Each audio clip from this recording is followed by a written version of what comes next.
Cayman Islands. Radio Cayman's Historical Vignettes was brought to you by Rotary Central. For more than 110 years, Rotary members have used their passion, energy, and intelligence to take action on sustainable projects. Now you can listen to Radio Cayman everywhere. Everywhere. Can you hear me now? Everywhere. Everywhere. Yes, right from your Android or iPhone. Download the Radio Cayman app now on your Android or iOS phone. The Radio Cayman app is where you can listen to Radio Cayman everywhere you go. Everywhere we go, we go. Everywhere we go, we go. Find it in the Google Store, the Apple Store, or use the link at www.radiocayman.gov.ky. Yes, now you can listen to Radio Cayman everywhere.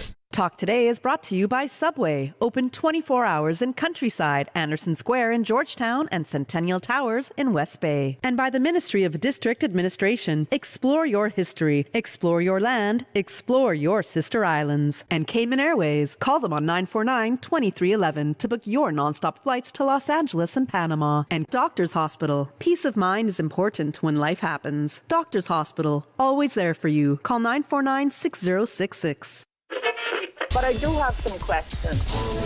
There are more questions than answers. Cayman Islands foremost listeners participation program. Talk Today.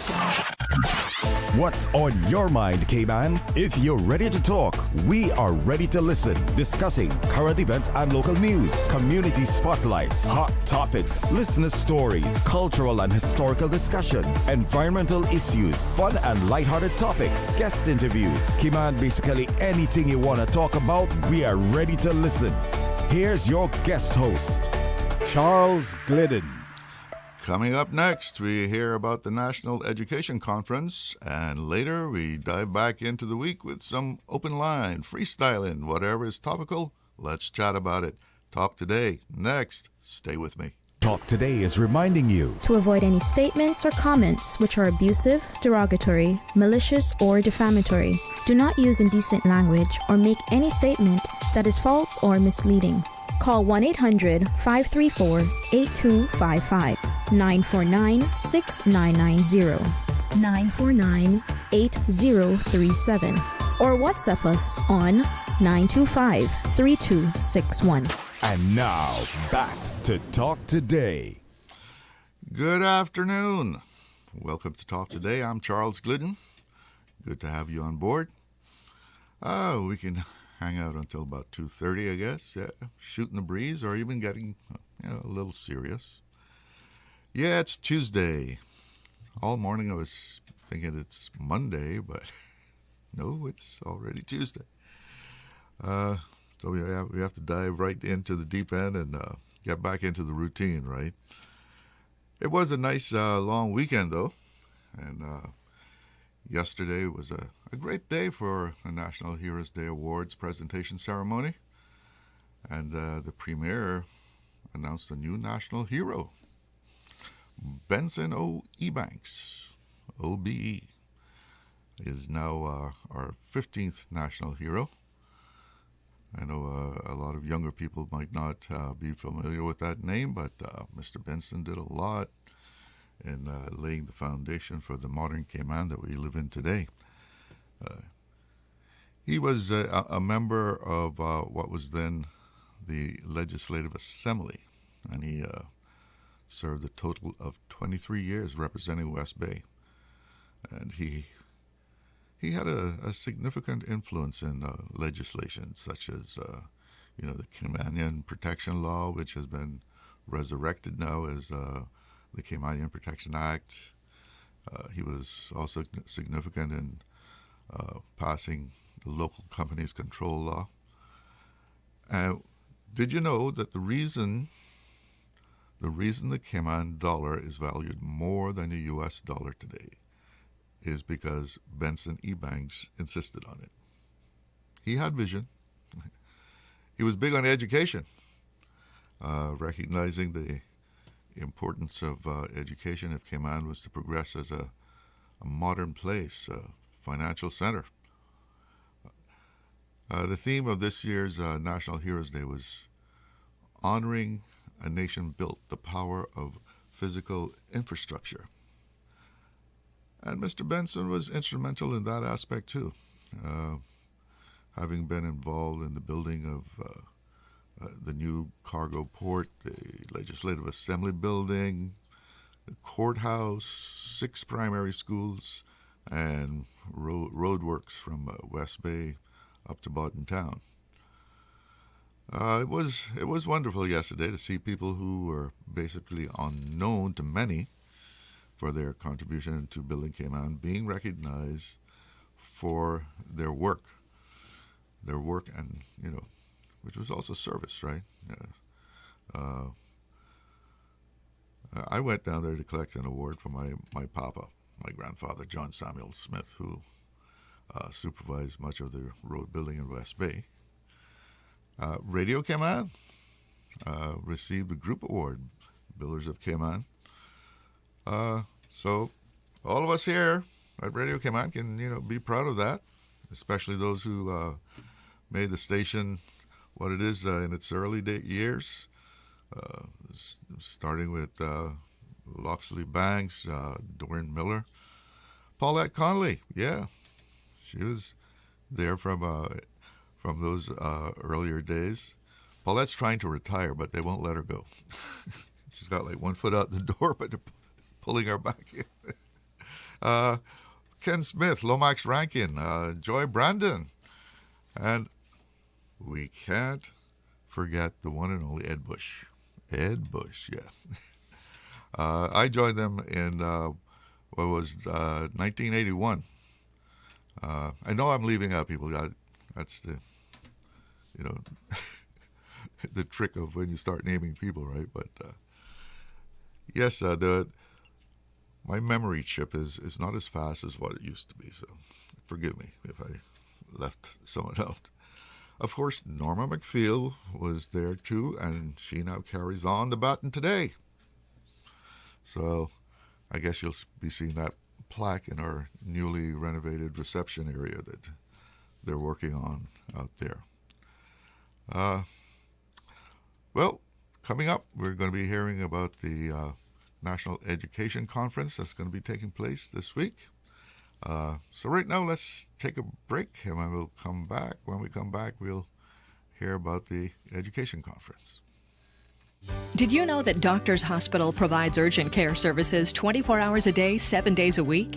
And Doctors Hospital's urgent care physicians have access to the most advanced MRI and CT imaging in the Caribbean, providing reliable diagnostics when you need it most. When you need quality urgent care for an illness or injury, Doctors Hospital is here for you 24/7. Whether it's a migraine, chest or abdominal pain, shortness of breath, broken bones, or another urgent need, Doctors Hospital at the top of Walker's Road. Urgent care right now. This February, experience the rhythm, passion, and power of live performance at the Cayman Arts Festival, February 5th to the 14th at the Harkwell Theatre. From electrifying sounds of the Jazz Entrance Big Band to the inspiring brilliance of the Youth Camerata with international guest artists, the festival celebrates music across generations. Feel the energy as Cayman's Future Phobia teams up with the Netherlands' all-female rock band, The Royals. Be moved by the soulful artistry of Jade and Hannah and end the festival with the fiery intensity of Miguel Vargas Flamenco Dance Theatre. 5 unforgettable nights, 1 extraordinary festival, February 5th to the 14th. Tickets available now. Visit CaymanArtsFestival.com or call 922-5550. Radio Cayman's Talk Today.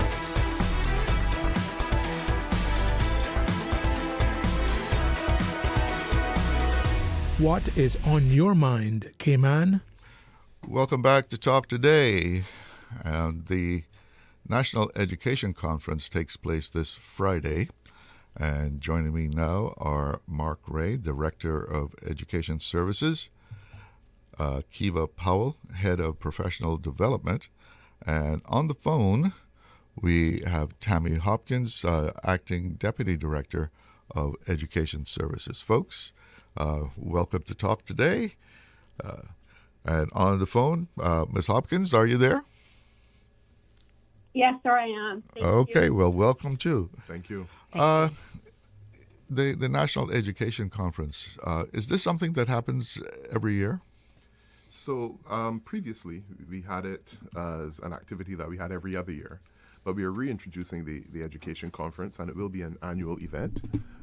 We will be looking at a workshop format this year, and in subsequent years, we will look at other formats for delivery, making sure that our educators across the board, not just our teachers in the classroom, but certainly our therapists or any other peripatetic staff, that they get the quality experience that we want them to have to be able to have the most impact for our young people. So we will be looking at an annual event from here moving on. Who is this aimed at? Ms. Powell? All of our educators in our system. We also open up spaces to private schools so that they're able to participate as well. So give us a little picture of what happens at this conference. The conference begins with an opening ceremony, and our keynote speaker is Dr. Sonja Hollins-Alexander. She is quite a dynamic keynote speaker. So she has over 30 years of experience in education and varied experience, which is what makes her have such an impact when she delivers her message. She started as a school social worker and then decided that she was reaching children too far along and wanted to actually be involved with helping them in their education before they reached crisis mode, as we would say. She's also been a deputy principal, a principal, head of professional learning for Corwin, as well as chief of staff for various entities within and different districts. So it begin with a keynote address from her, as well as minister and the chief officer will address us. And then after that, we go into 3 blocks of learning. And in those blocks, that's where our practitioners, whether they are public school, private school, or some private entities as well as education partners, will be delivering workshops. And teachers can sign up to do these different workshops. So there's 3 blocks. So teachers get the chance to go to the opening ceremony, hear the keynote address, but also get to choose individual workshops to be able to attend. Ms. Hopkins, what would you say to people why they should attend this conference? Thank you. As the theme, it says innovation, inclusion, and impact. And what we want is an opportunity for our educators to share good practice. We have several schools now improving in terms of the OES rating, and there's good practice across our system, across other entities that have been put in place, and we want to get that message out to our educators that even though there may be struggles within the classroom, there have been innovative ways of removing barriers to reach all of our learners, including those with additional learning needs. Is this something that's mandatory for at least the government school teachers? Yes. Yes. It is a professional development activity. It's on our calendar. It's an expected activity. Mm-hmm. Yeah. Well, what's the importance of that? That even though you may be a teacher for 10 years, that you attend something like this? Yeah. So I think it falls within the framework of how we want to make sure we have professional learning occurring in our system. So when we start to look at the data will tell us a number of things. Data will tell us whether there are things you need to remediate within your classroom setting, whether there's something that we need to look at on a school level, maybe a group of schools, or maybe an entire system. And professional development is delivered across all of those areas, right? Whether it is for an individual identifying an area of need, or maybe a senior leader identifying, well, Mark needs to know A, B, or C, this is what we'll direct him toward. Or if we look at it, like I said, as a school or a group of schools. But as a system, it's critically important that, as Ms. Tammy said, that we come together and allow our educators or education partners and our friends in the private sector as well, or private school partners, to be able to demonstrate their areas of excellence. And oftentimes, I believe Sometimes the impression is that the expertise and the knowledge and the know-how sits elsewhere. When in truth and in fact, it's right here within our system. And I say our system, I'm talking private, public, and our education partners. So it's critically important that we give that opportunity for our educators and our education staff to be able to deliver and to be able to learn from each other, share good practice, have the discussions, talk in a very real and practical way about what's happening and what the solutions are. So this is an absolutely essential activity for us. So it's a two-way communication. Absolutely. Yeah. Not And- just a lecture. No. And education isn't static. New research, new evidence is always coming in. And so it's really important that just because we might have qualified to be a teacher or got teacher certification 20 years ago, that we think that the learning does not continue. We want to model lifelong learning as well for our students. Just like doctors are always, staying up to date with what they need to, we have the same expectation for the education fraternity. Ms. Hopkins, would you like to add to that? Yeah, just to reinforce what Mr. Mark and Ms. Keith said, because we know that through reflection, we require our learners to reflect on what they have learned within a specific subject. We want our teachers to also be reflective practitioners. And through this opportunity, they'll get to discuss, they'll get not only to share what has been working in order to improve teaching and learning across our schools, but also the opportunity to hear from others within those sessions. So it's a very interactive workshop format where we will have facilitators, but we will also have that quality-rich discussion, because quality-first teaching is one of our key areas of development, and we're seeing that happening across our system. And as a result of participating in the conference, we expect that come Monday morning, teachers will have strategies or have refilled their tanks and have new thoughts about how to move forward in their classrooms to connect. Recharge their batteries and get new inspiration. Yes. Recharge the professional batteries. When we look at the theme as well, I think that's important. Innovation, inclusion, and impact. That theme wasn't by chance. It's actually when we look across the education sphere here in Cayman and globally, we recognize that there are a number of things that are impacting innovation, for example. I mean, everyone is engaging with AI. Everyone is talking about financial literacy. Everyone is talking about different ways to reach students.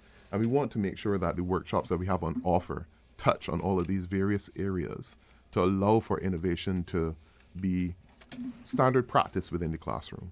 We don't want any of these things to be exceptional. When I say that, it shouldn't be the exception to the rule. It should be standard practice. So we want to see innovative thinking. We want to see innovative practice. We want to make sure that we have the ability to reach the students who need to be reached. A number of our students are experiencing many challenges with mental and emotional distress, coming from homes where there may be challenges, coming from situations in their friends' groups where they may not be accepted. And we want to make sure that we have the opportunity to deliver those strategies on how we can make sure that everyone feels included, and we are working towards meeting students where they are and progressing them. And impact is really what we are looking for at the end of the day. Oftentimes when we discuss with schools how they're progressing along their school improvement journey, what their data is looking like, the question at the end of the day always is, what is the impact? What ultimately will the students sitting across from you take away? When they leave our system, what are they going with? Where have you moved them? If they came in here and you progress them to here, is that measurable? And is it something that we're working towards constantly? So these three areas, like I said, not by chance, and certainly will be seen woven throughout the conference. Now, I know different school systems have different philosophies, but in Cayman, do teachers, principals have freedom to innovate? Absolutely. At the end of the day, we have certain outcomes that we're looking for. We have certain tools that are provided, but there's nothing that says if you have an innovative tool that isn't necessarily one that we have provided, that isn't something that you can't engage with. So we do encourage the sharing of the information, the sharing of the resources, the reflections, as Ms. Tammy would have alluded to make sure that innovation is up front and center with all of our practitioners. So you mentioned that education is not a static thing. There's always research going on, people coming forth with new ideas. What are some of those new things that we want to try and put in place here in Cayman? What's the school of thinking in 2026? So basically, as I mentioned before, we have a number of tools that are used in everyday life that our young people are engaging with. I alluded to AI before, and that's something that we can't get away from. It is there. Mm-hmm. And oftentimes there's, on both sides of the coin, right? Sometimes there's a lot of angst around the use of AI, and other times there's a big embrace on AI use. But I think what's important to consider when we start to think of these innovations is how did we treat the innovations before, and what have we learned from how we treated to them. So when, let's say, computers were introduced, Google was introduced, students had the opportunity to get answers in the same way. But what we had to do is to help students to understand, how do you triangulate that information? How do you verify and validate that information? How do you give credit to someone else's work if you're citing it?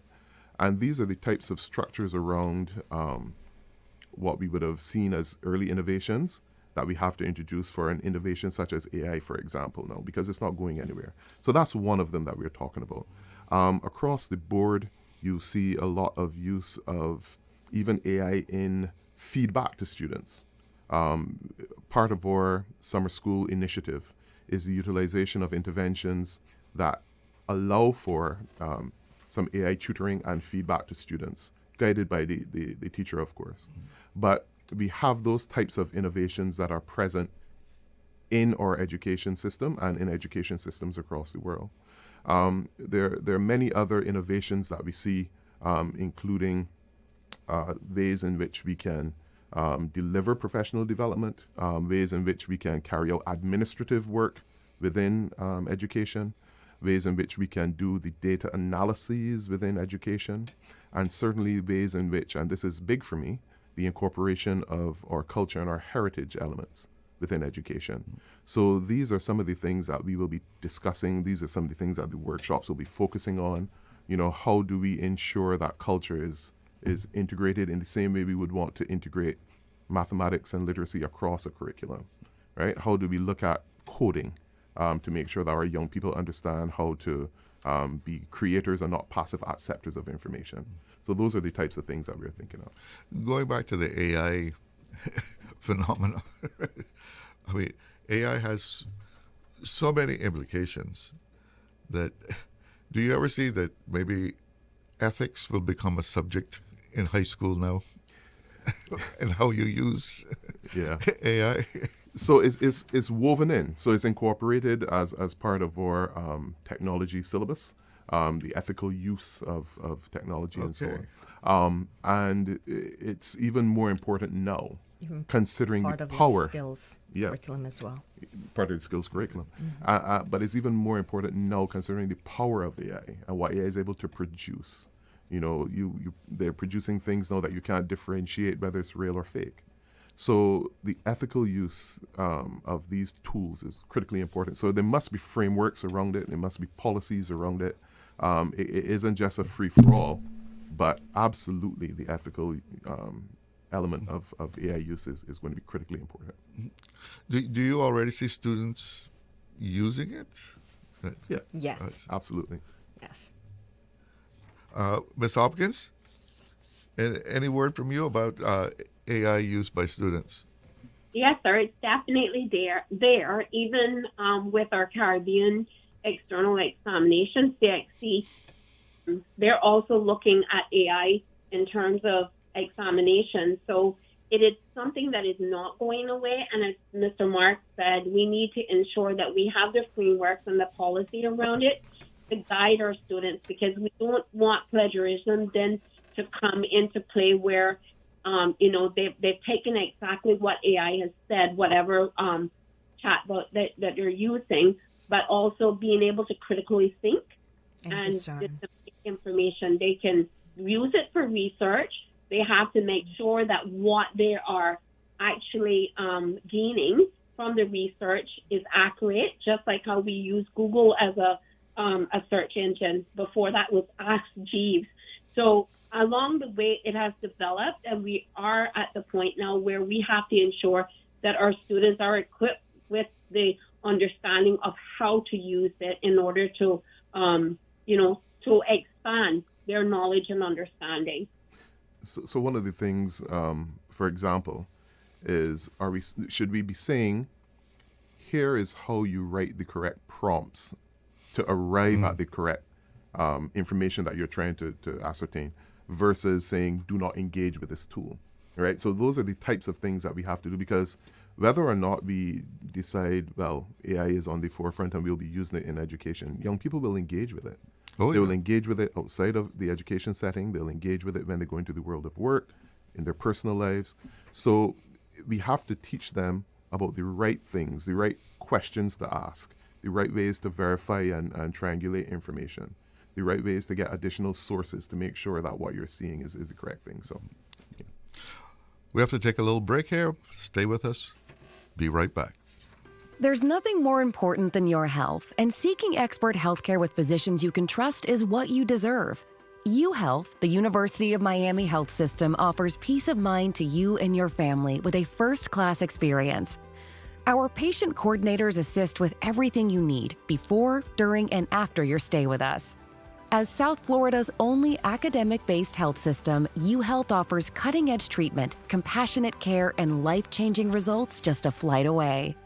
Learn more at umiamihealth.org/international.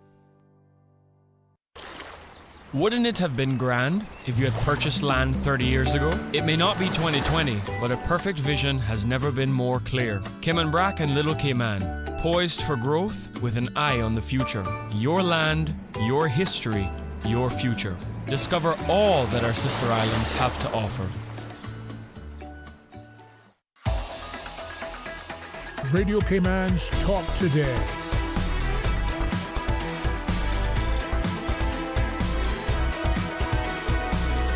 What is on your mind, Cayman?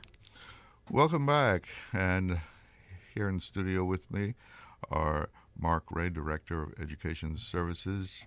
On the phone, we have Tammy Hopkins, the Acting Deputy Director, and also in the studio, Kiva Powell. She is the Head of Professional Development in the Department of Education Services. Talk a little bit about, as a result of this conference, what are you hoping will be the impact on students and their work in school? Well, we know what changes practice is sustained professional development, so not one-off sessions necessarily. But what a conference can do is share best practice, connect colleagues so that they collaborate, but in addition, light a spark in a teacher. So they may not have known about certain practices, or they might not be aware of the evidence, or somebody else sharing that information in a different way is something that they're able to connect with, and therefore then go back to their classroom and sign up for other professional development that are sustained, as well as coaching and mentoring within the schools and keeping the connection going.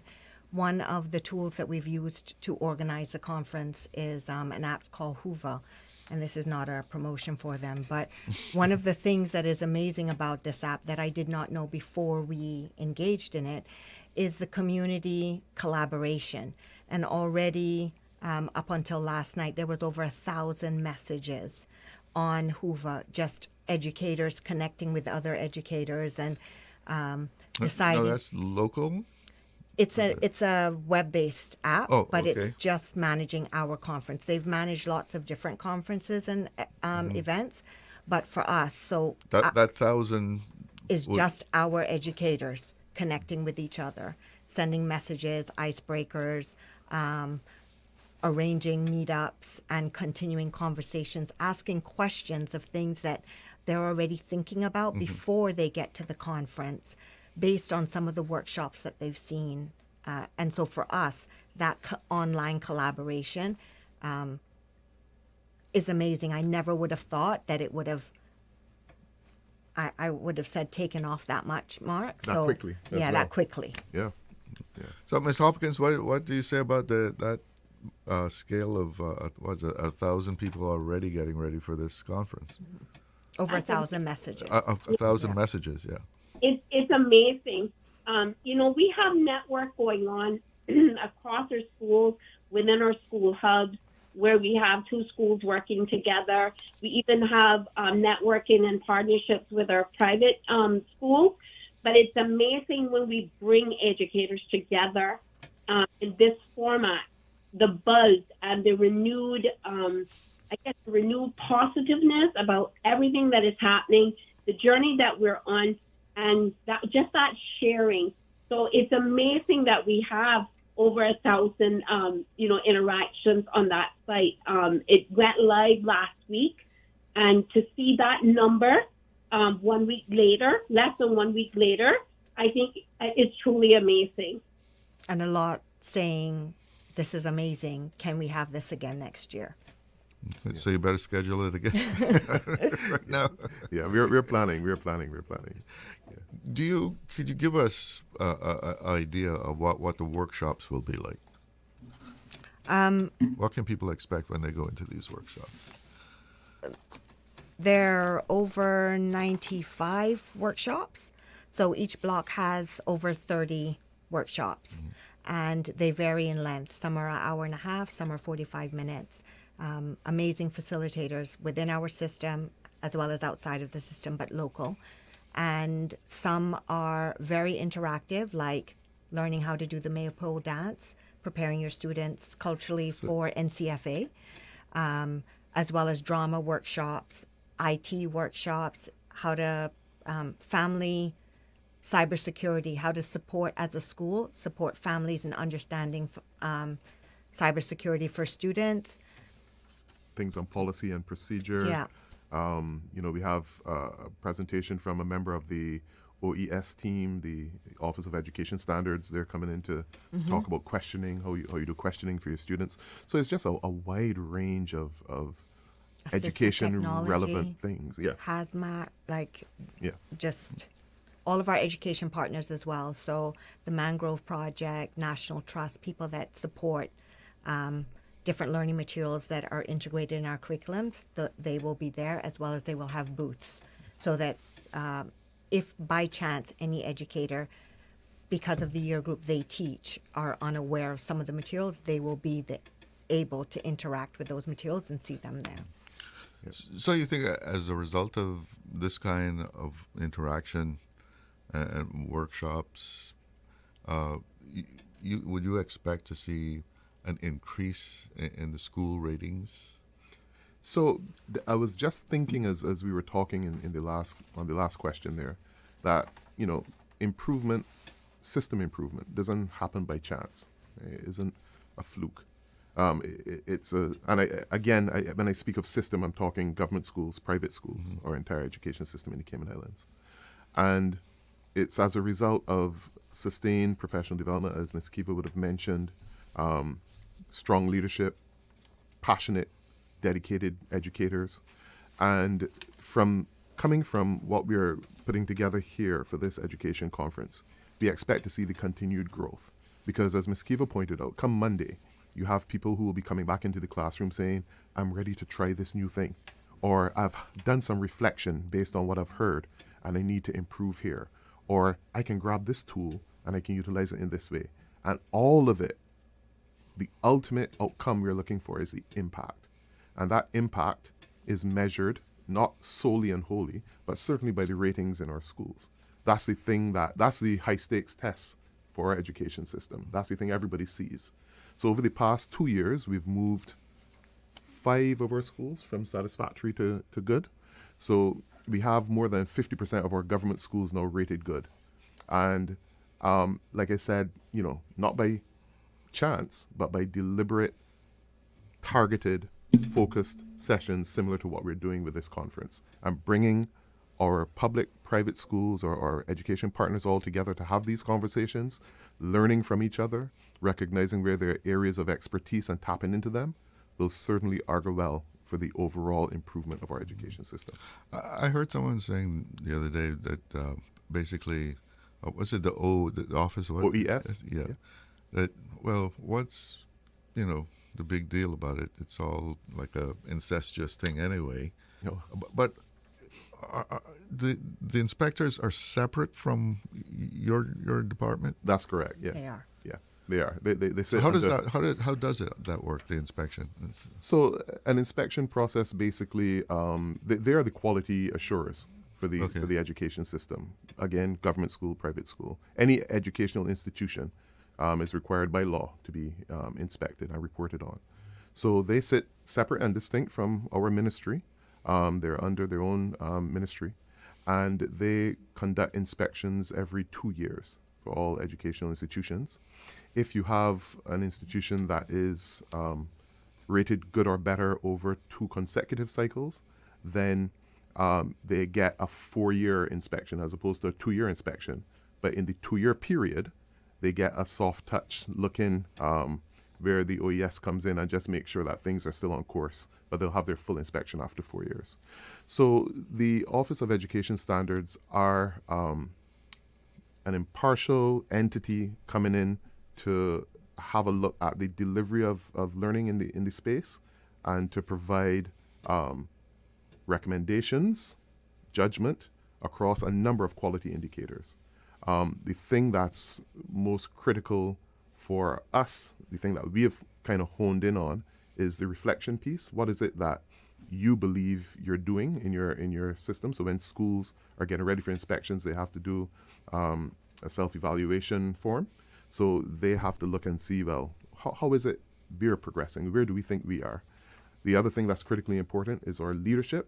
So not just the principal, but leadership at all levels, because I maintain leadership isn't a title, it's a decision, right? So everyone is a leader in the space in their areas of responsibility, and how our students are progressing. Because attainment is critically important, but certainly if we get a student who's coming in at a base level and we move that student significant steps up, but they still haven't reached the attainment level, that's fine. We hold our hand up on the attainment.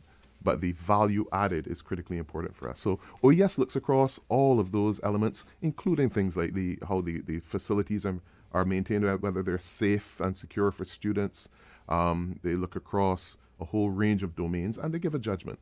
And that judgment is in the public domain. Reports are there for people to see. They can review them, and we accept where our schools are satisfactory. We don't have any weak schools. We accept where our schools are good.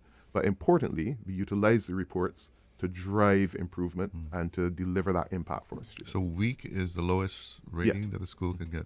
Yes. Now, you said it's mandatory for government schools, teachers to attend this. What, the private school is a voluntary thing? Or? An invitation to them. Yes. Yeah. So what's the response been from the private schools? It's been good, yes. Yeah. Unfortunately, because of the size of our teaching fraternity, we have limited spaces that we can offer. Yeah. So do they have to register? They have to register, yes. Everyone participating needs to register for sessions. And how do they go about doing that? An email was sent to private schools, and they are able to send their chosen participants. They are registered on the Hoover app, and then once they download the Hoover app, they will be able to see all the sessions that they're able to access. All right. Okay. Thought we had a phone call, but apparently not. So, okay. Ms. Tammy, you're still there? Yes, sir. Okay. We're almost out of time. Do you have anything that you'd like to make sure that we mention that we haven't covered? Yeah, I would like to recognize Ms. Kiva. Ms. Kiva has led the planning committee. It's taken several months to get us where we are, but it's been a journey. We've had persons from the ministry and the department, as well as some private partners, working with us to make this conference a great success, and we're looking forward to seeing everyone there on Friday. All right. And can people, not necessarily teachers, but somehow associated with education, attend this, or is this strictly teachers and administrators of schools? It was invitation. Yeah. It's was by sent invitation. out, yes, but the opening ceremony will be carried live on CIG TV. Mhm. So the listening public, if they're interested in seeing the minister's address as well as the keynote speaker, they're able to watch it live. Starts 8:30 on Friday morning, and the opening ceremony is 8:30 till 10 o'clock. So does this mean the students are out of school? They get a day off? On Friday. On Friday. Yes. A very short week for them then. Yes. But I'm sure they're Yes. glad to hear that. Yes. Well, thank you all for joining me. Mark Ray, Director of Education Services, Tammy Hopkins, the Acting Deputy Director, and Kiva Powell, Head of Professional Development. Thank you for giving us this update on what's happening in education. Have a good afternoon. Thanks for having us. Thank you. It is 1 o'clock, and that's news time here at Radio Cayman. Covering Little Cayman, Cayman Bride. Cover me. Radio Cayman in the Cayman Islands. From Radio Cayman's newsroom, this is Headlines. Local, regional, international news. The headline news is brought to you by Kirk Market and Health Services Authority. The governor welcomed a team from the United Kingdom Royal National Lifeboat Institution to the Cayman Islands for a 2-week Train the Trainer program, featuring a wide range of practical exercises and scenarios. The RNLI team delivered training for all Caribbean overseas territories, and the Cayman Islands Coast Guard hosted Thursday's training. In international news, a UK study shows menopause is linked to changes in the brain similar to those seen in Alzheimer's. The loss of gray matter in areas involved with memory and emotion might partly explain why women are generally at greater risk of dementia than men. The findings come from nearly 125,000 women, of whom 11,000 had MRI brain scans. In the study published in the journal Psychological Medicine, hormone replacement therapy did not appear to prevent the gray matter loss. A top U.S. immigration official is expected to leave the U.S. city of Minneapolis in what may mark a shift in the White House's tone after the fatal shooting of a second U.S. citizen by federal officers over the weekend. As Border Patrol Commander Gregory Bovino and some immigration agents leave, President Donald Trump's border czar Tom Homan will begin leading on-the-ground efforts in the city after the fatal shooting of Alex Preddy on Saturday escalated tensions. Trump's decision may indicate the administration's interest in walking back more aggressive federal action in his nationwide immigration crackdown. Despite the announcement, online tracking shows immigration raids have continued. Those are your headlines. I'm Carsley Fuller. Radio Cayman. More news available at www.radiocayman.gov.ky. Check out our social media pages: Facebook, YouTube, X, formerly Twitter, Radio Cayman Headline News.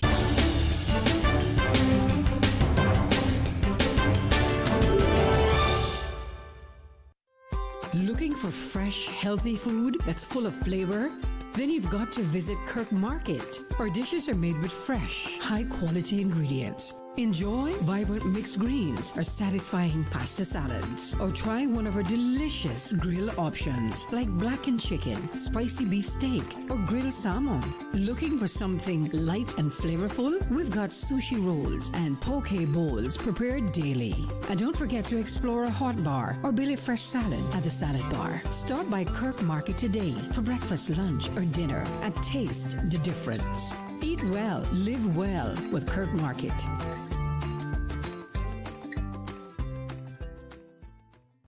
At HSA, we strive to provide the highest standard of care with compassion, integrity, and dedication. And so we say thank you, Cayman, for continuing to make us the most awarded organization on island by voting us the best of Cayman Islands in 9 medical categories. Your support reminds us why we do what we do, to serve the Cayman community with kindness and excellence. To find out more about our award-winning services, visit hsa.ky.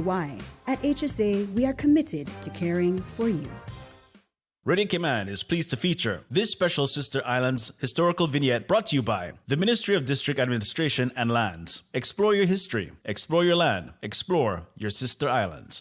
Cayman Brac artist Holroy Eric Lorenzo Walton, affectionately known as Roy, was born on August 13, 1936 in Bogasan, Cayman Brac. Roy's upbringing in the Cayman Islands, rich with maritime traditions, fueled his love for shipbuilding and the sea. From assisting in the collection of boat timbers to his involvement in the turtling industry, Roy's fascination with the sea was evident. At 16, he embarked on his seafaring career with Colonel Shipping and later with National Boat Carriers, where he honed his skills and drew inspiration from the ocean. Despite the demands of his career, Roy's passion for art flourished, creating paintings, sculptures, and crafts that captured the essence of maritime life in the Cayman Islands.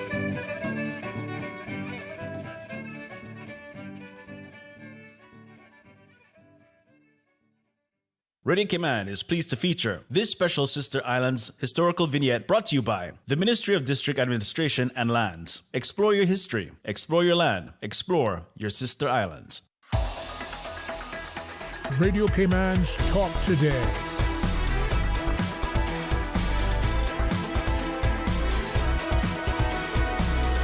What is on your mind, Cayman?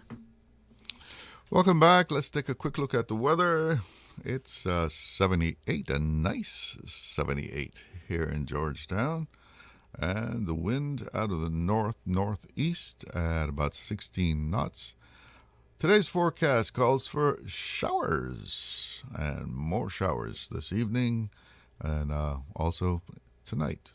Winds are expected to be out of the north to northeast at 15 to 20 knots and seas rough with wave heights of 5 to 7 feet. Small craft advisory is in effect, so watch out if you're out on the boat. Well, someone's on the line already. Let's see what's on their mind. Good afternoon. You're on the air. Good day, Mr. Charles. Good day. How are you? Oh, not as good as a lot of other people, but I'm thankful. Okay, I hear you. Mr. Charles, would you like to hear a poem today, sir? Lay it on me. All right. Well, it's not only for Mr. Charles, it's for the public. This was written on the 7th of December 2024. And I wrote 2 poems that day. This one is entitled We Have Choices. We have choices? Yes, sir. Okay. We have a choice, which is to win or lose. But I don't want to see what's right and refuse. To be quite true, my choice is to win. I do not believe in living a life of sin. I don't go to church as I used to before. I do believe, though, that God is our cure. Our healing God, the one who gives us strength, who can save the sinful man and allow him to repent. Sinners are welcome, in fact. All are welcome, they say. Come in, sinner man. Come, let us kneel and pray. He said, Sir, I want to change, but it's so hard. Please, pastor, bishop, priest, let me know the right card. The man of God said, Son, It's easy. Choose the king. The sinner man said, I accept, sir. I can also sing.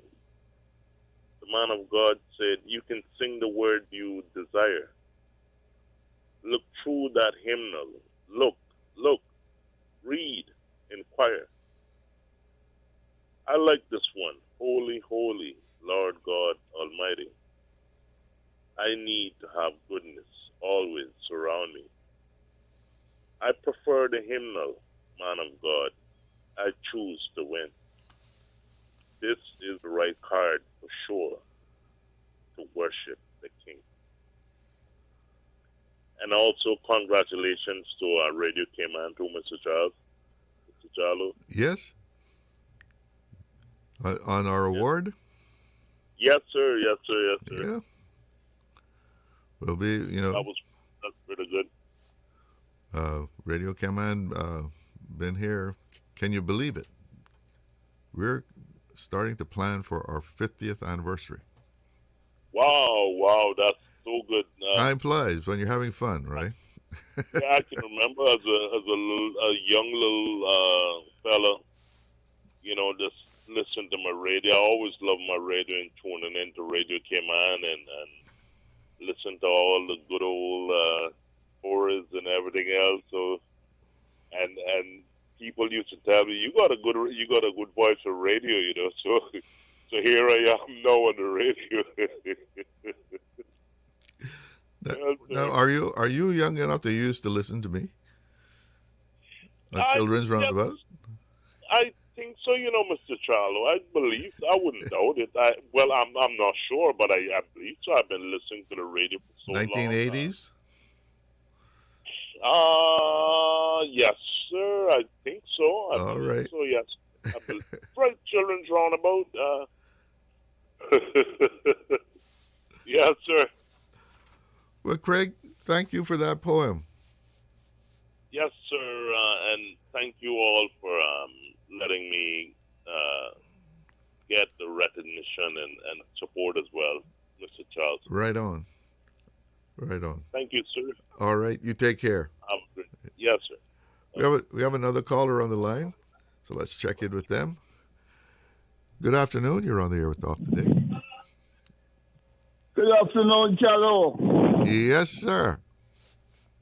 How you doing? Like it seems like we really have one of them old time Northwesters coming back, Yeah, man. I just enjoying the rain, And enjoying some cricket, watching West Indies play South Africa. It's been a wet January, hasn't it? Yeah, man. So I hope my friend Nicky Hudson is watching West Indies right now because I know he's supposed to be a cricket fan. Yeah, but Charlie, it was nice yesterday to hear that the country really recognized Bethany Banks, Yeah. Yeah, because he's one of the best governments that I was connected with them, I knew most of all those politicians in times, and I heard about Berkeley Bush. And I really used to enjoy them debates. They used to have those times. I fancy they were better than what I'm hearing today. Yeah. But what the style was different? I fancy the words that those politicians used was more powerful, especially like Masani. She was a champion. She was a champion debater, Oh yeah. And yeah, man. But Benson, not because Marie Banks is, but he was a good friend of mine as well. He lectured me during my young days and things like that. I was through the sports, I was very close to him. And I remember times I used to go in the glass house whenever I needed some advice on things, and sit down and talk with him, and he was never one to really shun you away. If you made an appointment to see him. Those were the days when you could actually go and talk to what was then the equivalent of a minister, just go up to their office and talk to him, right? Yeah, my boy came on and changed so much, These politicians today really can't take them kind of chances, Yeah, you'll never know, But I remember me and a couple of friends, Les Bears working at the Port Authority in them days there. We had to come into Georgetown to do a little hospital. And Benson was never one. Like we got off almost the same time from work, and he was never one to leave us on the road, I remember standing by Berkeley Bush Theater, and he would always stop and make sure That's right. Get the West Bay, man. Yeah, man. I didn't realize the number of things that he was really involved in until I heard the premier, naming them out. Yeah. Yesterday. Yeah, man. And you'd have thought we would today be hearing his name being mentioned more with all that. Yes, those credits behind his name. That yes, man. The name would be, more prominent in but 2026. Because he had vision. I mean. Yeah, man. Did you know it was him that pushed for the Cayman dollar to be, valued more than the U.S. dollar? Other people saying, let's just have it on par with the U.S. dollar, and he said, no. Yeah. Let's give ourselves some play here. Well, Chalo, it takes a person with vision to see money, that. Man, he was about that, But it takes a person with vision to really see the advantage of that. Yes, man. Yeah, but like I say, when it comes to money, boy, he was that, Yeah, man. Well, he was in finance. He started his career in banking, right? So. Yes. I remember that Barclays Bank, and I remember a friend of mine because I guess I had a couple of seamen that really sympathized with me them times that I had lost some fingers, and I remember one of them giving me £1, and by now my mother has me convinced to save money. And I remember her taking me to Barclays Bank to start a savings account. That's something that a lot of young people know the importance of today. They know how to spend it, but they don't know how to save it. I'm not just today's young people, but a lot of people.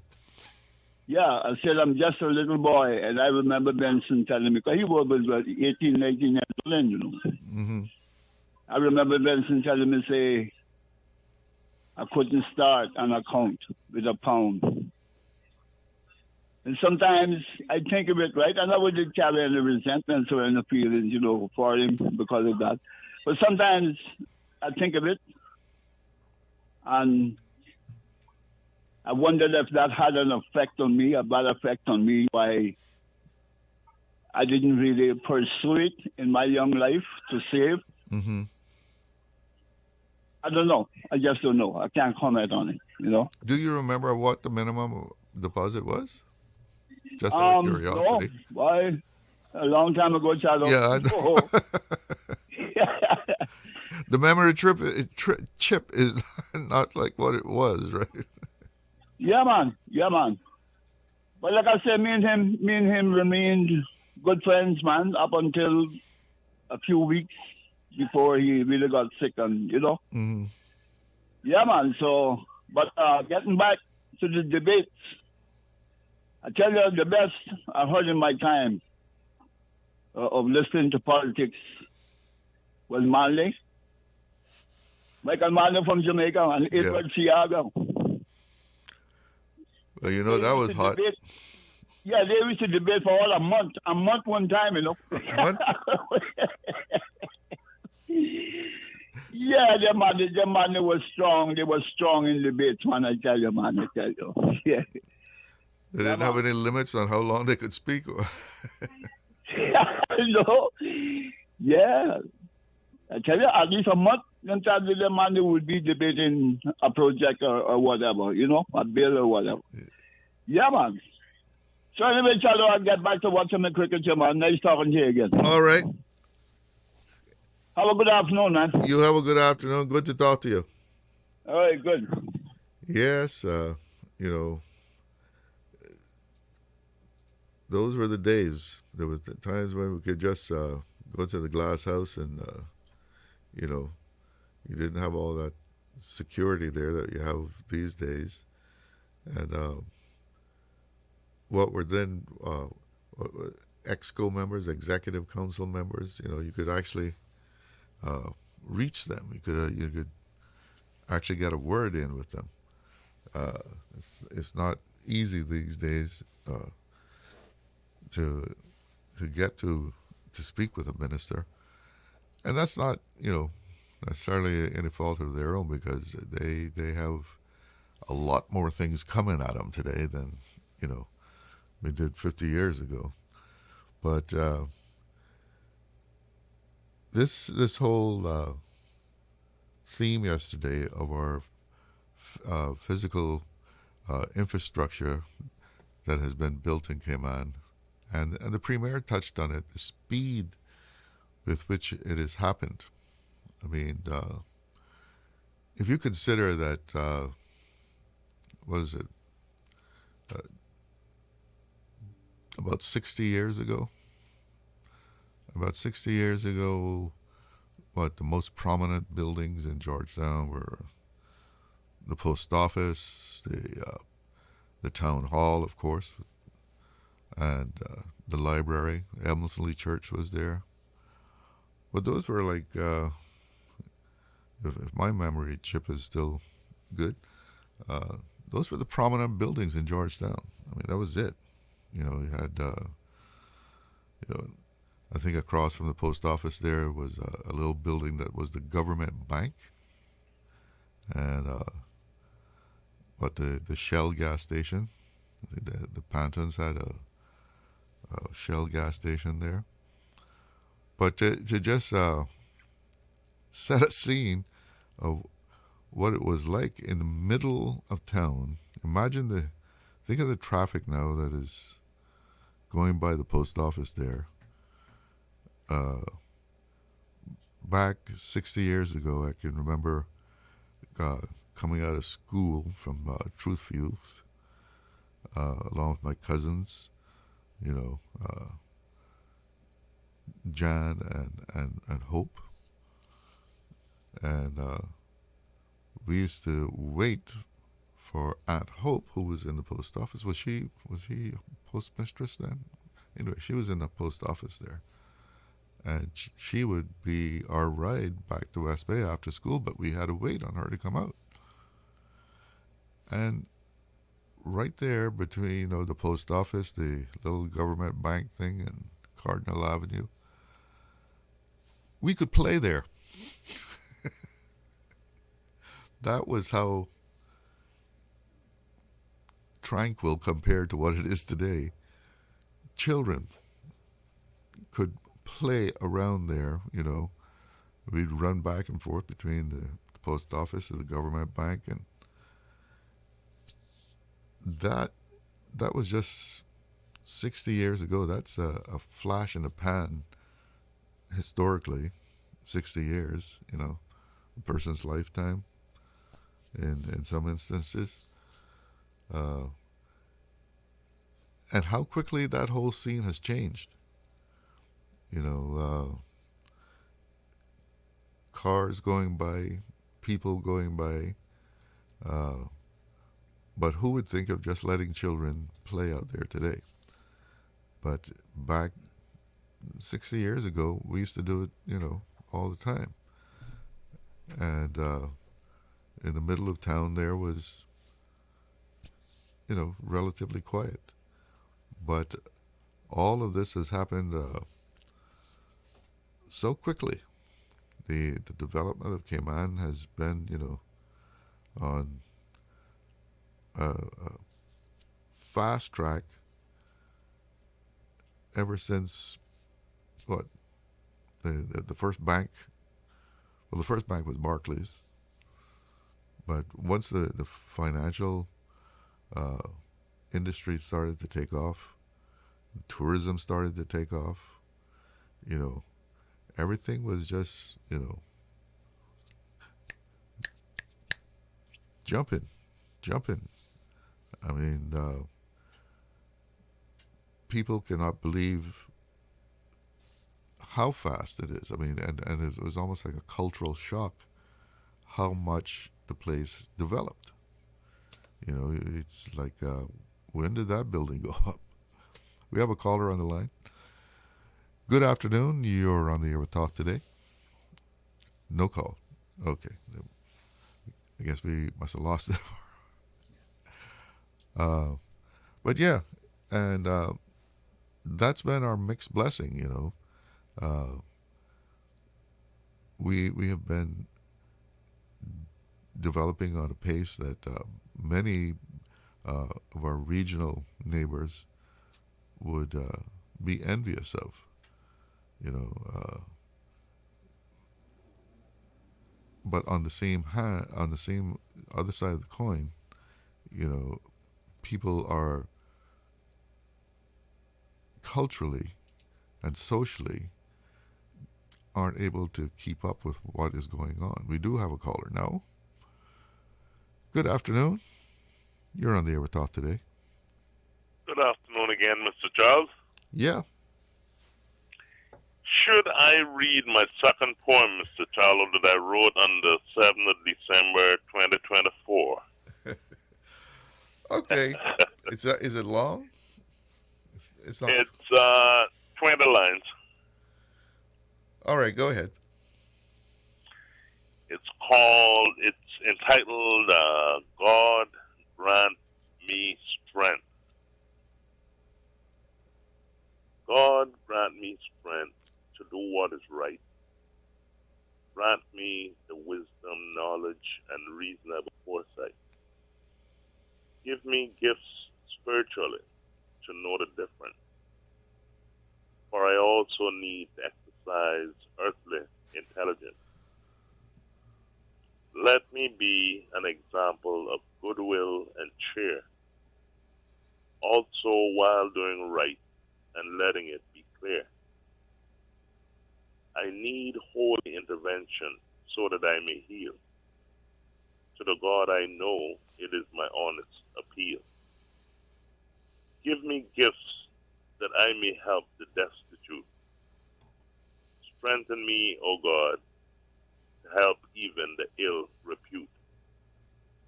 I believe in your signs, but I have more to learn. Keep me strong at all times, that I yearn. Though not perfect, great God, I call upon you. In wisdom I see that your love is so true. Strengthen me to be fair to whomever I can. I believe that fairness is a big part of your plan. Great and mighty, thou make it the thunder roll. Your lightning strike and cause to repent many a soul. Holy, holy is thy name. Great is our God, they sing. To follow the word for sure is the right thing. And that's the end of Well, Mr. Craig Brown, thank you so much for that poem. Thank you too, Mr. Charlo, and have a great day as well. All right, you take care. Okay. Well, it seems like tourism is busting at the seams, booming. See a report here. There was a record-setting December for tourism. Things are really booming for the tourism sector. In December, there were over 54,800 stayover visitors, and that's the highest December in recorded history. And let's see, it was an increase year over year by 5.3%, and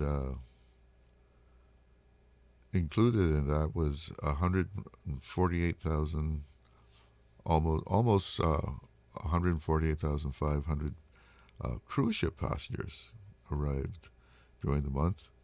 So, who said cruise tourism is dead? Huh? I think what was the other day was we had 5 ships in at one day. Yeah, so I guess it's the season, but good to see that tourism is still a very successful industry, and if that was December. That's going to continue it through this year, most likely. So we should see a very, very good winter season, for 2026. And this is when people come, but it's the sector is up, and that means people are in the country and they're spending money in the Cayman Islands. It's 1:30. So, got to take a break and be right back. Accidents and illnesses can strike without warning. Ouch! When it comes to urgent care, every second counts. At Doctors Hospital, we have a dedicated team of experienced doctors and nursing staff available to you 24 hours a day, 7 days a week. Don't waste time in an overcrowded emergency room when you need urgent care. Whether it's a broken bone, a severe infection, or a sudden illness, trust in Doctors Hospital's unwavering dedication to providing the best immediate care. For complete urgent care when you need it the most, choose Doctors Hospital, located in Georgetown, 16 Middle Road. Explore your history.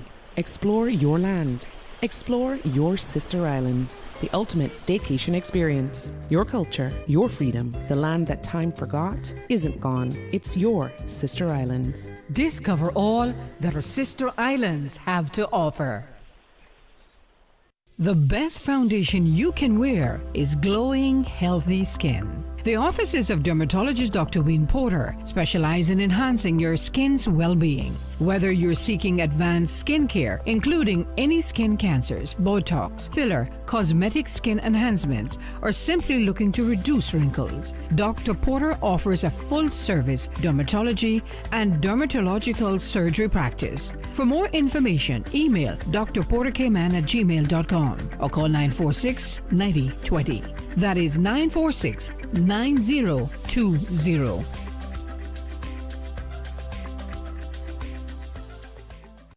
Celebrating 50 years of broadcasting in the Cayman Islands, this is Radio Cayman 89.9 FM.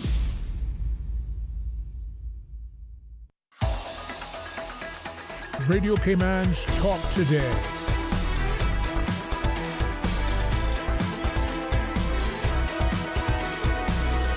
What is on your mind, Cayman? Yeah, what is on your mind? Pick up the phone, let me know. And the numbers to call, 1-800-534-8255. Of course, that is compliments of Flo. And other numbers to call, 949-6990 and 949-8037. And if you'd like to call on WhatsApp, 925-3261. And we do have a caller on the line. Good afternoon. You're on the air. Hello? Hey, good afternoon, Mr. George. Yes. How are you doing? Okay, man, and you? All righty. What's on your mind today? Okay. I heard you speaking about the record breaking for the stayover tourism. Yeah, in December. Yeah, but you see, after now, the cost of living in Cayman has gone up. After that, I mean, because more tourists are coming? the cost of living has gone up Yeah, in Cayman. yeah, it has. I mean, Yeah, and you inflation see even a lot. has calmed a little bit. It's not Yeah, on the same kind of rate that it was on. yeah, and you see when Americans start coming there and they go spend American money, and they go to places like Burger King and they see what the price of things are, and they go around to other places and see what the price of things are. No, that's when you're going to see a decrease in stay over tourism. Because one thing that will drive tourists away, that is when the price of things are too expensive for them, especially when they have a family. Even single individuals, that would make them stay away from Cayman. They don't care how good Cayman might be to us, but they'll find another country, another island that is way more cheaper. But maybe cheaper, but when they walk down the road, they get mugged too. Yeah, that can happen. But the way that I hear about Cayman, what's going on in Cayman, if that continues, there gonna be another thing that gonna drive tourists away because of the cost of living. Well, Crime is gonna no increase. doubt about it. We are an expensive destination, but you know, and you're right. Prices do keep increasing, even though the rate at which they're been increasing has calmed down a bit. But I think the environment that we have here,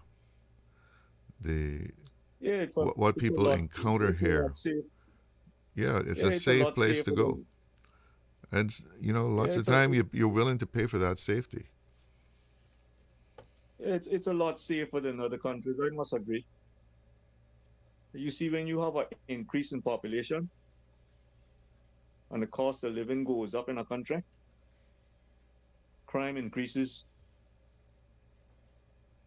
like what it's doing now in Cayman. And you see, because of Cayman being so small, if the increase in crime gets so bad in Cayman, people will feel even more unsafe being in Cayman than in another country that is a lot bigger because of Cayman being so small. Well, I would agree that if we lose that safety element, then we're in trouble, because that's what gives us an edge over so many destinations that people could go to. I mean, we're not the only place with a beach. We're not the only place that you can go scuba diving, or go out on a boat. No, and you see, the safety factor people, is a big element. Yeah, and you see people would target tourists too, Of course, because they're easy prey. So that's why Cayman has to try to realize when the cost of living goes up, it's very serious, and then the increase in population is another thing too, especially when you have so many people from different nationalities coming from countries that are 100 times worse than Cayman. And then when you see the increase of prices in Cayman, but these seem to stay over tourists that came to Cayman for many years now, you see when the price of things go up so bad, they're not wasting their time about saving no money about coming to Cayman. I can tell you that now. Especially American with American dollar. Thank you. All right, you take care. Have a good one. But Cayman has always been, an expensive destination. I can remember from my days, working at Cayman Airways and interacting with the Department of Tourism and all about selling and marketing Cayman to people in the United States. That cost factor is something that you have to take into consideration. And Cayman has always been aiming at people who are upmarket. It'd be silly to be just trying to sell Cayman as an inexpensive place, a place where you can find bargains. That would never have worked. So I mean, the marketing has always been aimed at people in the upper income bracket, because it is an expensive destination. And that being said, you can also price yourself out of the market, right? Even if you're still aiming your marketing efforts at those who are more fortunate to have a higher income. And of course, even if you have a higher income, you still want value for the money that you're paying, and that's the important thing. People who have money will pay it if they feel that they're getting value for their money, that they're getting the kind of service that they feel they deserve for paying such high prices. And again, the type of place that Cayman is gives us a big edge over so many destinations. I mean, why do you think the cruise ships, even without docking facilities, they're still coming, from what I'm seeing, and the reason that they're coming here is because their customers want to come to the Cayman Islands. If they're going to be cruising the Northwest Caribbean, their customers want a stop at the Port of Georgetown. They can come ashore and walk down the streets, and people are not, trailing after them, hollering at them to buy something, which is the experience that you get in some places that you go on a cruise. It's actually harassment as far as I'm concerned from some experiences that I've had. You're walking down the street and they're following you, like pressuring you to buy something. It's like you have an obligation to buy something from them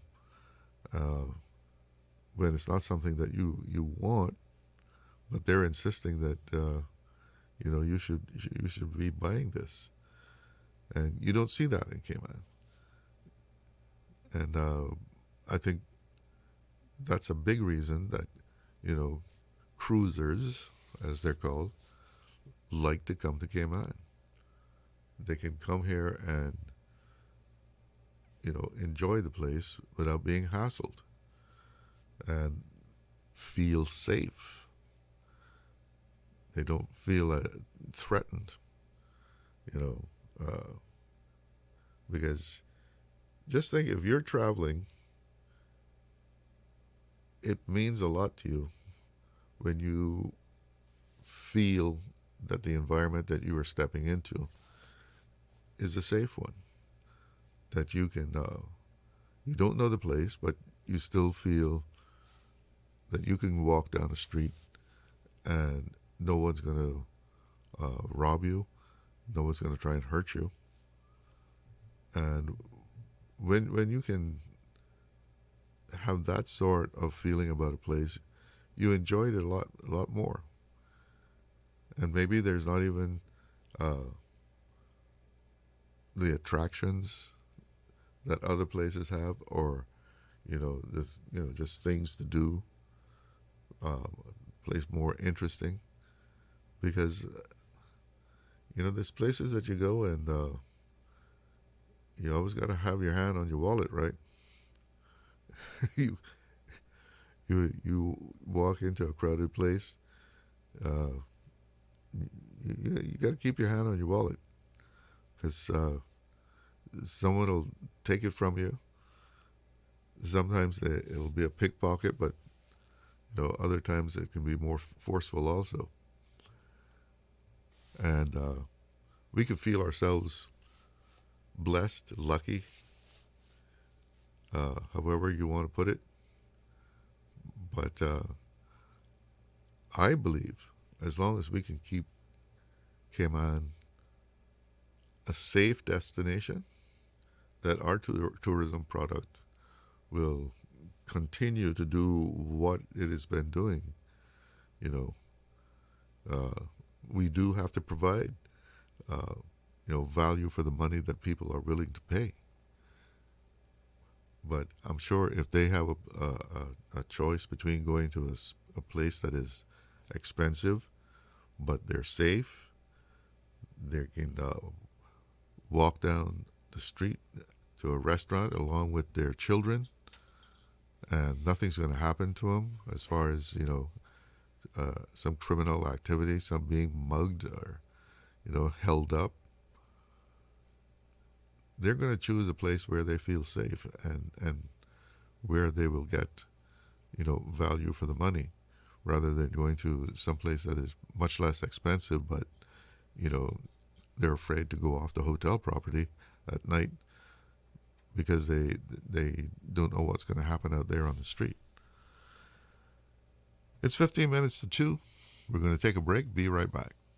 Did you know that Doctors Hospital provides urgent care services 24 hours a day, 7 days a week? And Doctors Hospital's urgent care physicians have access to the most advanced MRI and CT imaging in the Caribbean, providing reliable diagnostics when you need it most. When you need quality urgent care for an illness or injury, Doctors Hospital is here for you 24/7. Whether it's a migraine, chest or abdominal pain, shortness of breath, broken bones, or another urgent need, Doctors Hospital at the top of Walker's Road. Urgent care right now.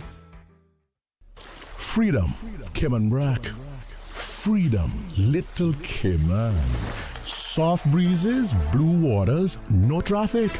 Unwind and rejuvenate your mind, body, and soul. Sister Island Staycations, a taste of freedom. Discover all that our sister islands have to offer.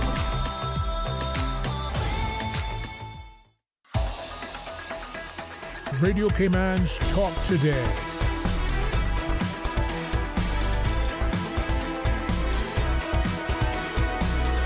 What is on your mind, Cayman? Yes, what's on your mind? Pick up the phone. Give me a call. Let's chat. You got a topical issue you want to discuss, bring to our attention? Pick up the phone, give me a call. Interesting story I saw on the Compass today. This is probably more fuel for the never-ending immigration debate. But Deputy Governor Frans Manderson has said that they've been having difficulties with this portal that people apply for naturalization, and historically the portal typically receives about 1,000 applications a year. In 2024, it had 1,100 received applications, but this amount almost doubled in 2025. They had 2,100 applications for naturalization, and 500 of those applications were received in December. Now, the naturalization leads to Cayman status.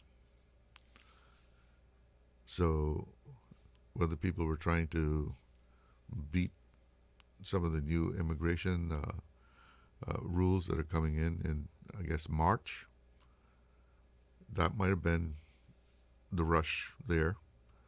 But instead of the normal, or I don't know if I should say normal, but the usual 1,000 applicants a year, 2025 saw 2,100 applicants, and that would push the number of people that are eligible to apply for Cayman status up very, very significantly. That's 1,000 more than what would normally become eligible every year to seek Cayman status down the line. So I don't know what your thoughts are on that. They certainly have the right to do that. It's all within their benefits and rights as having become permanent residents. But suddenly, you've got this doubling of people seeking naturalization, which puts them a step closer to becoming having Caymanian status. So that's an interesting development there.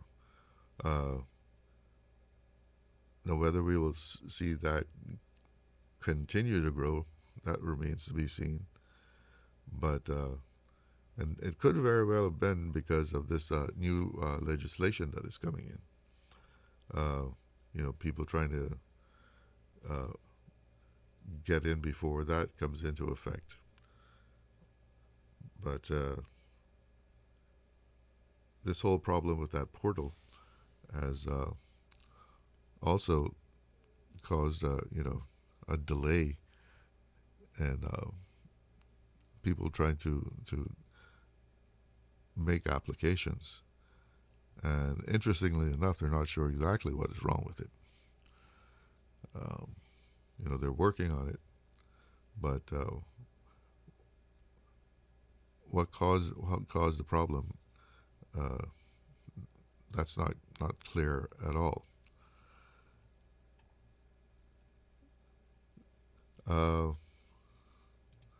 What else is going on around the place?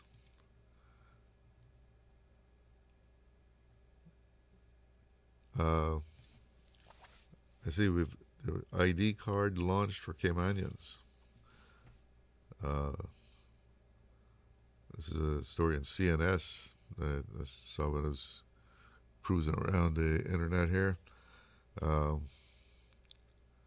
Government has launched the ID card, the national ID card, and we've heard about this for some time. And looks like it's finally here. It's all high tech apparently. The national ID card. It's what's it called? My EID. My EID. It has digital features. Luckily, you don't have to pay for it, from what this story is saying. Usually anything you get from government, you have to pay, right? There's always that fee. But the free card is not mandatory. And if you remember in the original discussions, it was going to be a mandatory thing.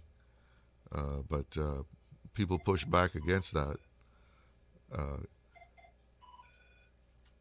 because there's a whole concept of, if you are Caymanian, if you are a citizen of any country, do you have to really prove that? We have a caller on the line. Good afternoon. You're on the air. Good afternoon to you, Charlo. Ah, there you are. Yes, sir. Are you watching cricket too? No. I heard my friend Robert. No. I hardly watch that anymore. Westerns have gone down the drain in cricket. To the point where I believe any good high school cricket team would beat them on the Westerns team. I don't even like to think about them now anymore. As far as cricket is concerned, no, we're down the drain. But I don't know who is playing. Anyway, I'll South get Africa, to it sometime. Yeah, they're playing in South Africa, I believe, somewhere. Or South Africa is playing somewhere. I don't know. I'm saddened to hear about the passing of my friend Austin Harris there. Oh, yeah. Young man. I used to see him every now and then and talk with him, but I didn't realize he was that sick at all. I knew he was ill, but never knew it. A big blow. And every week, sometimes almost daily now, we hear passing of it. Then surprising and quick. And it's been a sad time the last several months. Yeah, sorry to hear of Austin's passing. Yes, quite well. I know there and had been a call I for remember him very well, platelets. Bossy. Yeah. I remember Bossy very well. Mr. Benson, yes, quite deserving of it. And, of course, a lot of politics involved that will say, oh, no, because we know how we are. All this politics is a game. We play like sports.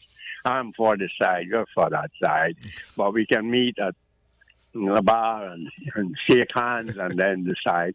I remember one election, it's a good while ago, your Uncle Clive was on one side of the bar counter and AG was on the other side.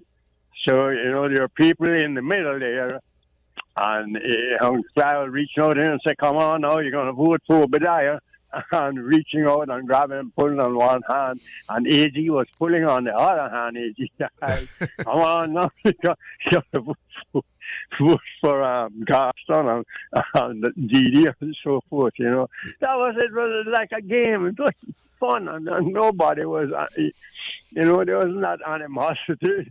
And I remember one guy saying, well, whoever going to buy me the most drinks, I guess. I've never forgotten that. It's a long time ago, but, it hasn't really changed in that respect. But I remember one thing Mr. Benson saying to me, to get serious with it, was that he said, Mick, I remember he was at Barclays at that time. He was saying what he was telling me about, but this was much years later, maybe 25, 30 years ago. He said,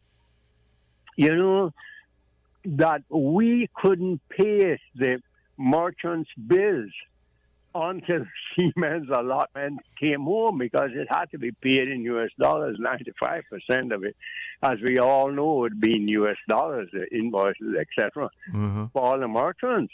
Not to mention the civil service, many times they couldn't pay them. Many times. You can check that back. You don't have to believe what I'm saying. Well, there was a time that the government borrowed money from the Marines, right? Yes.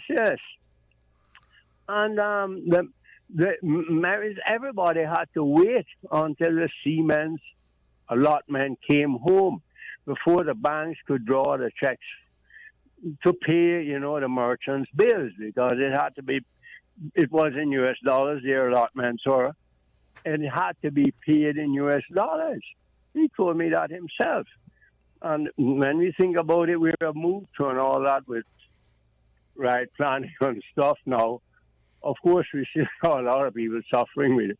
Don't need to have that happen, but lack of courage. And we're talking about when you could speak to an elected representative and speak to the ministers and so forth. We've got to realize now, and I say this without any fear at all anymore. I'm too old to be fearful of retribution. The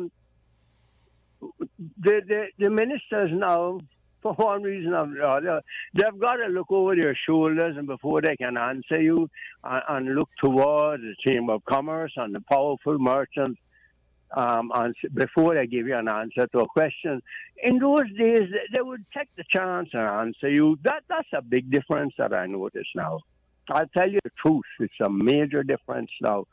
The powerful private sector has become much, much, much more powerful. And that's all our fault, of course. All our fault. That's why I talk about that famous word by Mr. Churchill, courage. Courage, courage, courage. And that's where we're at. As far as I'm concerned, we've got to get the courage to stand up and say, not by referendum, we're going to do this. That's what the people elected us for. Make these decisions. We will do it. We will do it and stand by it. Thank you so much, Charlo, giving me the time for saying these few words. All right. Well, always good to hear from you, Mickey. Yeah, those days were quite different, and I guess one of the things that comes with more development and more prosperity is you're talking about the private sector and special interests being more powerful. That I guess that comes with the territory. Anytime you have prosperity and development in a place, those special interests are always more powerful, and I guess it's all part of the game, as they would say. It's 2 o'clock here, and that means it's news time at Radio Cayman. Yesterday, Today, always and forever. always love. Radio Cayman in the Cayman Islands. From Radio Cayman's newsroom, this is Headlines. The headline news is brought to you by Kirk Market. I'm April Cummings with your latest headlines. The Cayman Arts Festival kicks off next week, showcasing an exciting lineup of local and international talent. The week-long event at the Harquail Theatre runs from February 5th to the 14th and features performances from jazz to flamenco to rock. You can find out more at CaymanArtsFestival.com. In international headlines, the U.S. National Transportation Safety Board meets today to lay out what led to last year's deadly mid-air collision between an Army Black Hawk helicopter and an American Airlines jet near Washington, D.C., killing all 67 people on board both aircraft. Investigators are examining issues including a poorly designed helicopter route near Reagan National Airport, altitude discrepancies on the Black Hawk, and air traffic control procedures. Rock legend Neil Young is offering residents of Greenland a year of free access to his entire music catalog via his Neil Young Archives website, calling it an offer of peace and love amid tensions involving the territory and the U.S. government. Those are your headlines. I'm April Cummings. www.radiocayman.gov.ky. Check out our social media pages: Facebook, YouTube, X, formerly Twitter, Radio Cayman Headline News.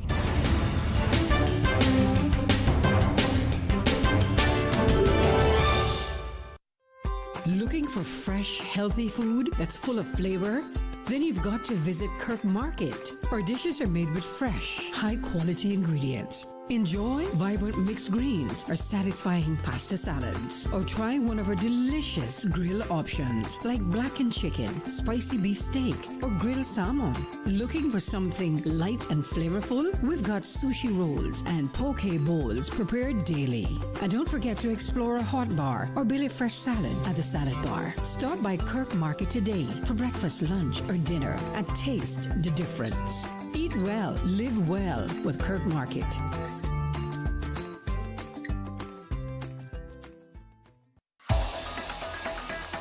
Radio Cayman's Talk Today.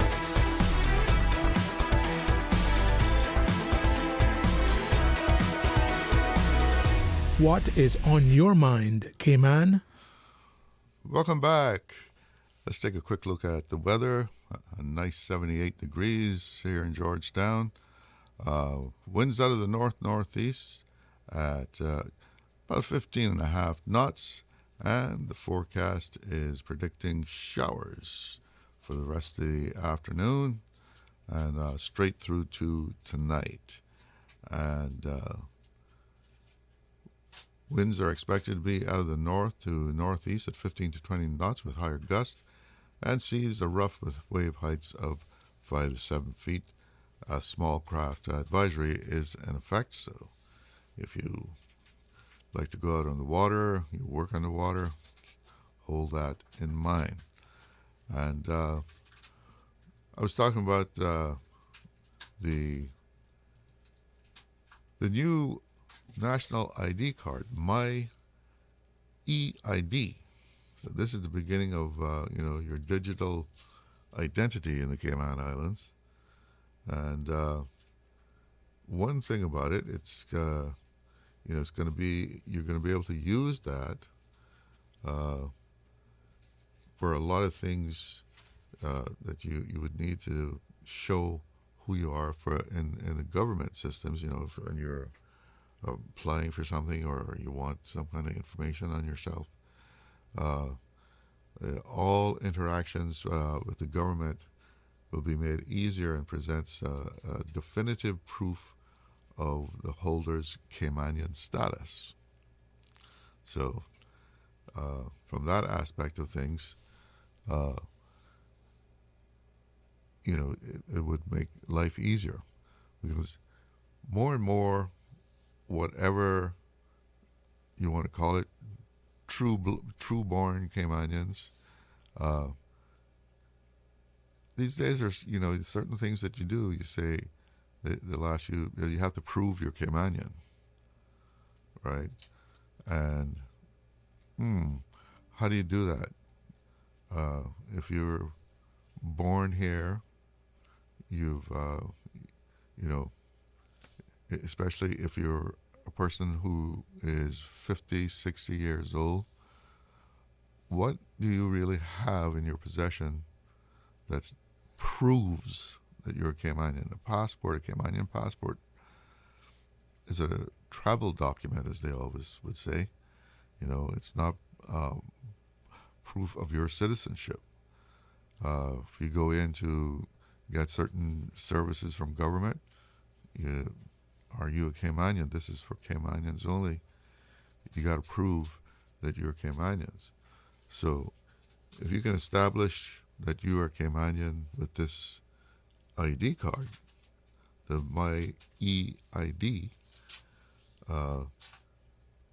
all you have to do is pull that out, and it has a chip in it that can be read by a lot of different card readers, and you can prove that you are a Caymanian. I know even some younger people running into things, they go to apply for a job, and they're asked to prove that they're Caymanian.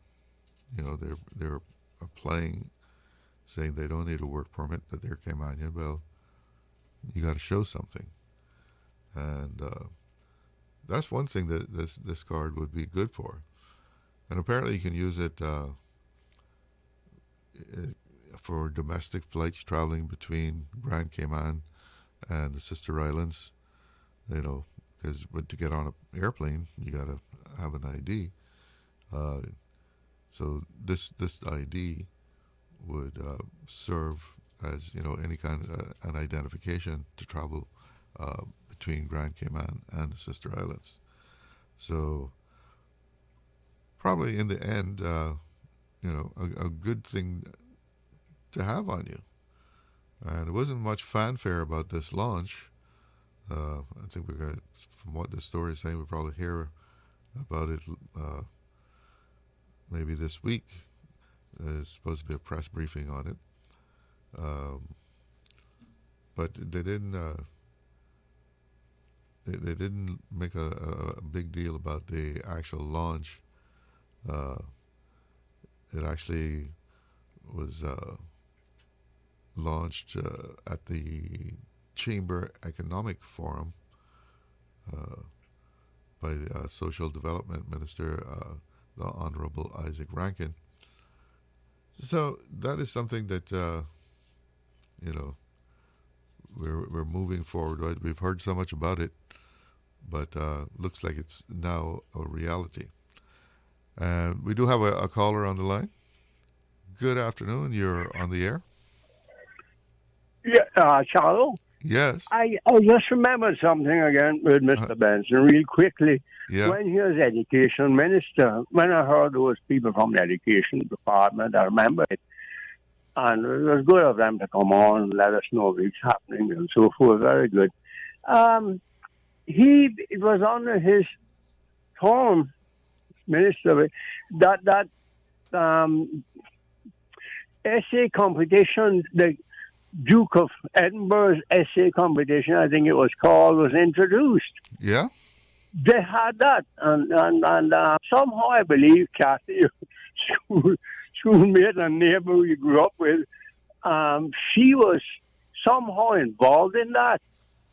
And I remember distinctly your nephew Troy won, if not the first, one of the very first competitions. It was an essay competition. Yeah. For children of a certain age. But you can check that out, of course. But I'm pretty sure I'm right with that. There's a thing called the Duke of Edinburgh essay competition scheme or something. It might be those exact words. It sounds familiar, though. It sounds familiar. Duke of Edinburgh's scheme or something, yeah. Scheme, yes. There was an essay competition. And I'm very sure that Troy, if he was not the very first, was one of the first who won that competition. You know, Troy. But he did a lot, Mr. Benson, certainly did. I said I'm glad that he has been given that accolade also. Well deserved. Yes, and I think maybe we could go more than one a year also. There are other people, yes. But anyhow, I just thought I'd mention that, you know. Okay, thank you. And it's very sad to see that they haven't decided on the lottery on the ganja smoking bit and all.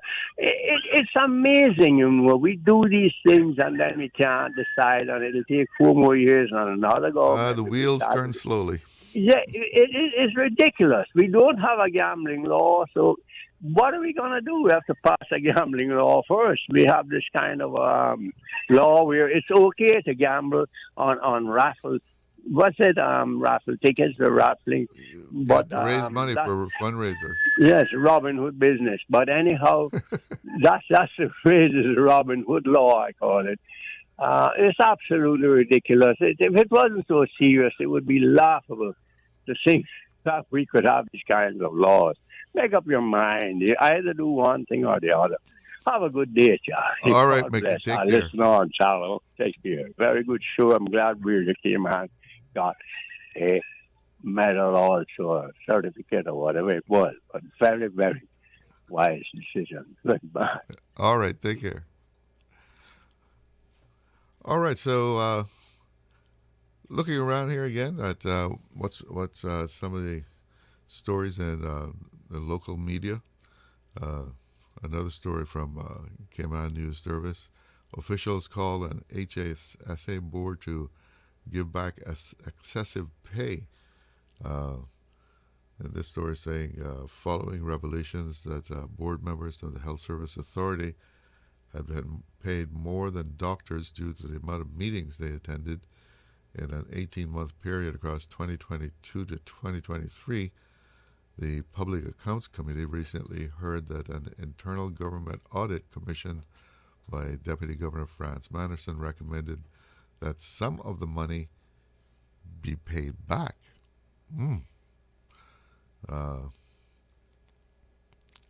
Could they make them do that? I don't know. It was paid to them, so I don't know. I don't see that happening. You know, because that was the deal at the time, right? So that was the deal at the time. So they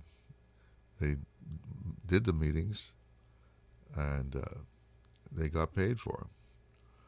And of course, now you've had resignations from that HSA board.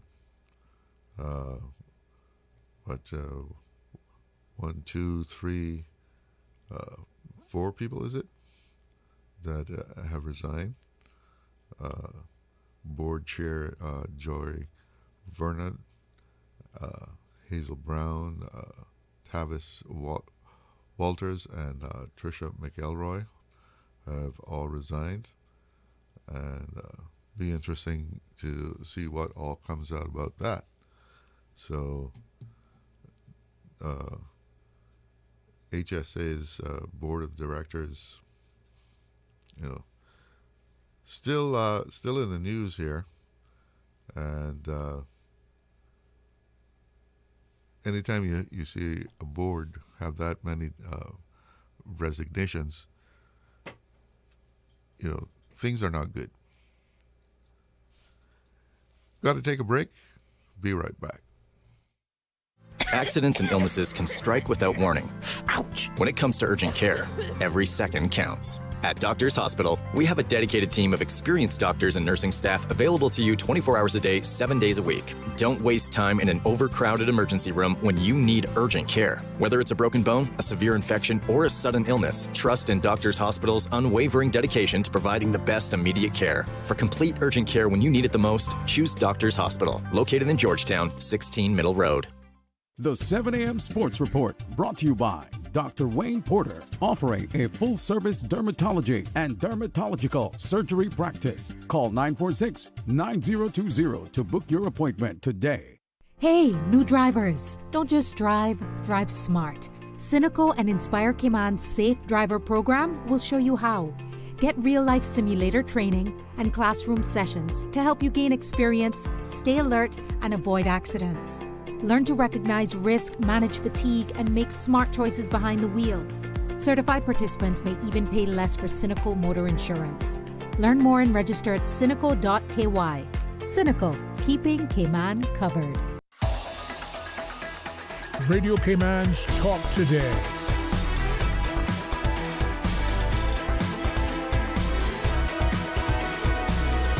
What is on your mind, Cayman? Yes. What's on your mind? You can pick up the phone, give me a call. The numbers to call, 1-800-534-8255. And that is courtesy of Flo. You can also call on 949-6990 or 949-8037. 925-3261 is the WhatsApp number.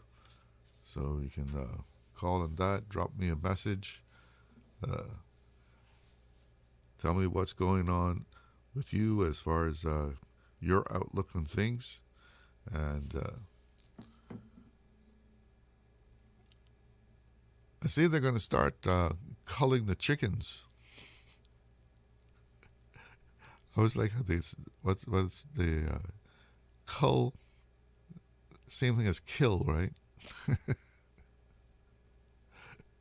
I guess culling sounds better. I have a friend of mine that he loves the chickens. He says the chickens are just a natural thing. We just leave them alone. They're birds. Let the birds be. And I said, but they like to dig things up. They come into your yard and they dig up the place looking for bugs and bits of food. That's just natural. You shouldn't be, harassing the chickens. But maybe that's good for some people. But I know a lot of us find them very annoying. And I guess they've gotten to the point now where people have had it with the chickens, so we're going to be reducing their numbers pretty soon.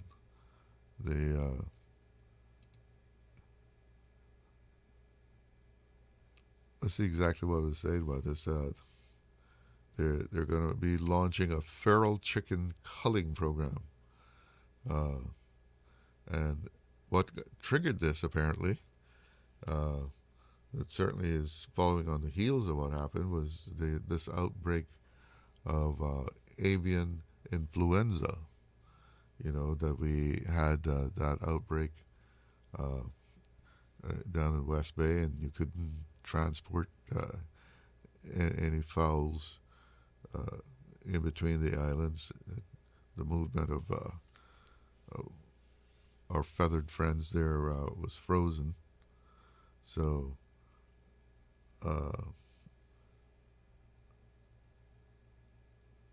they've already done about 69 birds were culled, all from the same farm. And luckily it has not passed on to any humans. So if you're one of those people who love to see the chickens running all over the place, you're probably not going to see that or see it as much in the future.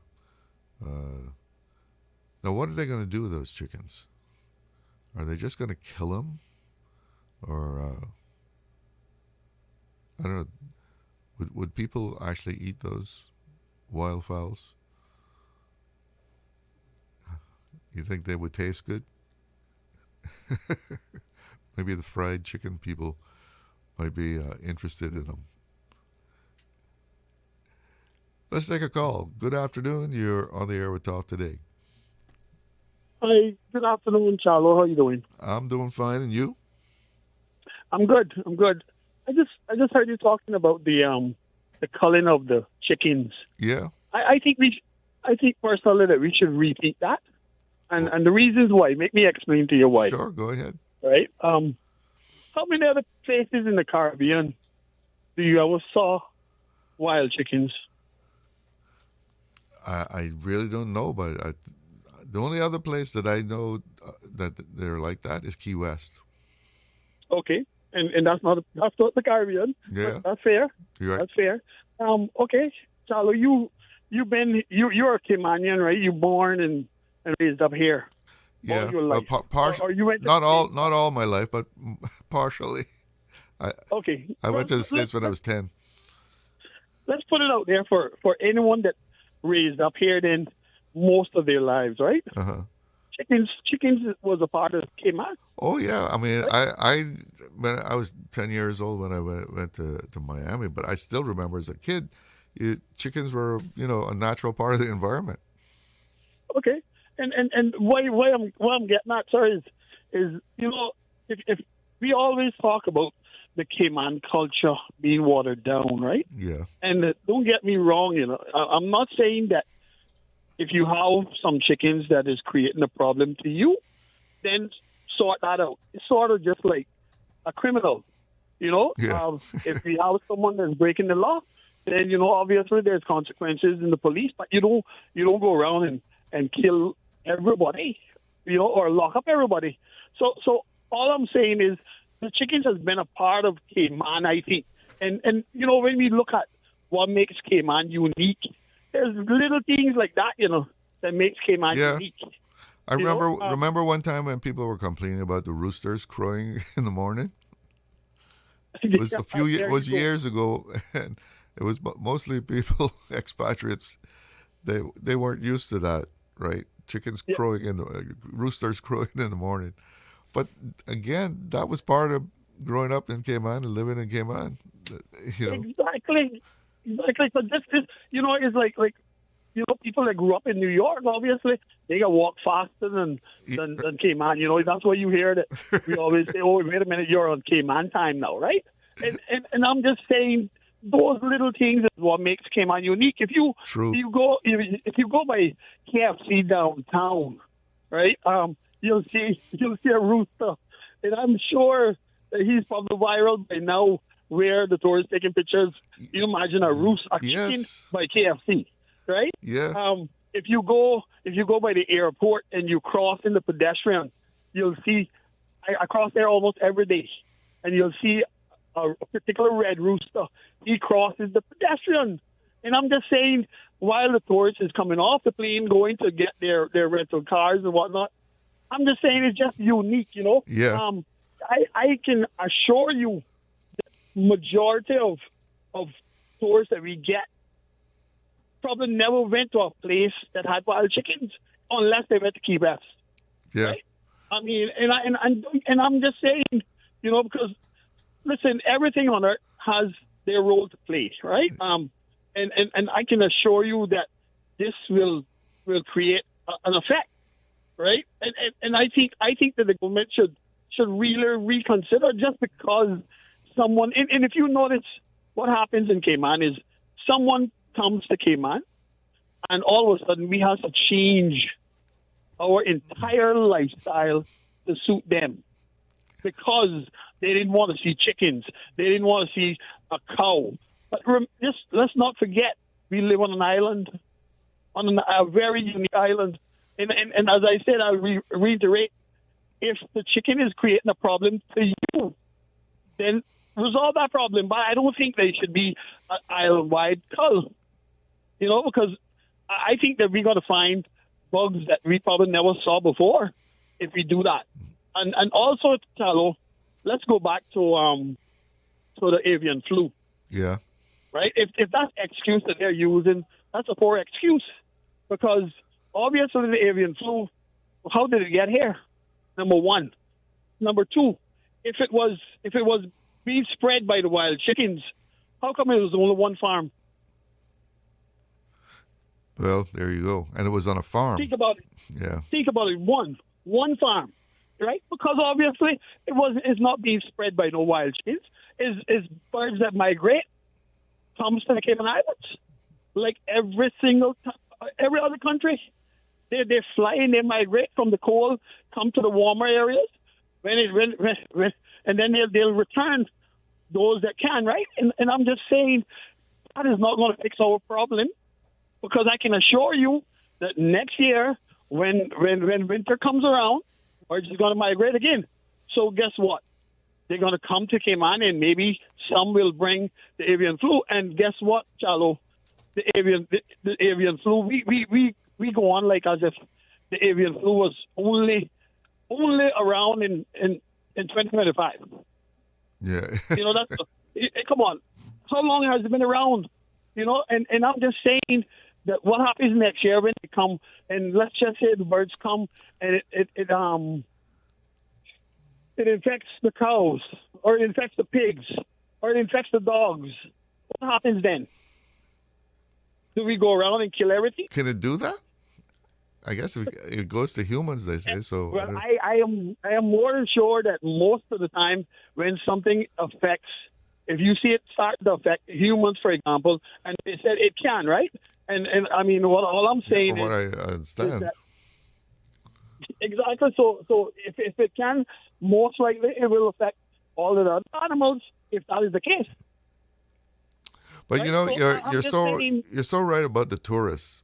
You know, because so many times I've seen tourists taking pictures of chickens. It's like they'd never seen a chicken before. You know, exactly. You talk to them, talk to any tourist you see, and they'll tell you they have never seen a wild chicken before. They have never, and I'm just saying that's what makes Cayman a little. We might take it for granted, you know, and it's just like how we took the 7 Mile Beach for granted, you know. Yeah. But guess what, guys? Let's stop and teach. If we don't have that 7 Mile Beach, then the question you ask yourself is, what are they coming here to look for? They coming. Listen, people go to travel to see something unique, and I can assure you, Chalo, from New York to Miami costs less than from Miami to the Cayman Islands. And I'm saying you got to convince me that people is coming to the Cayman Islands. Tell me that they're coming to shop. You think we are the only ones that got beaches? But I'm saying the thing. It's the uniqueness of Cayman. Well, listen, we're going to remove all of that. Thank you for the call. I got one more caller that I'm trying to get in here before the show ends. But thank you. I love your thinking about, you know, keeping us unique. Good afternoon. You're on the air. Hello, Chalo. Yes. Yeah, but I got to agree with that guy, you know, about the tourists and things like that with the chickens. because down by Hell, Miss Mabel, she used to feed probably about 300 chickens there, almost 300, I guess. 300. Almost was that one was there, yeah. I'll try to count them one day. I got over 200. You lost count. This is not a joke, but you know what? I tell you what. Well, poor Miss Mabel, she's down now. I know she's not at the shop no more. And I don't think anybody else feeds them the way she used to feed them. She used to feed them, and they'd be waiting on her.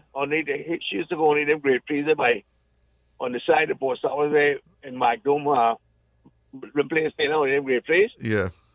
And she would feed them there. Man, hey, hundreds of chickens, man. And those people, when they come there, the tourists come there, man, they would be so glad they're taking pictures of them tourists. Like that fella said, they'd be taking pictures of them chickens. And the little children, they'd be playing with the chickens, trying to keep the chickens. Yeah, because a lot of these people come from the city, right? So they don't see chickens. That was something like that.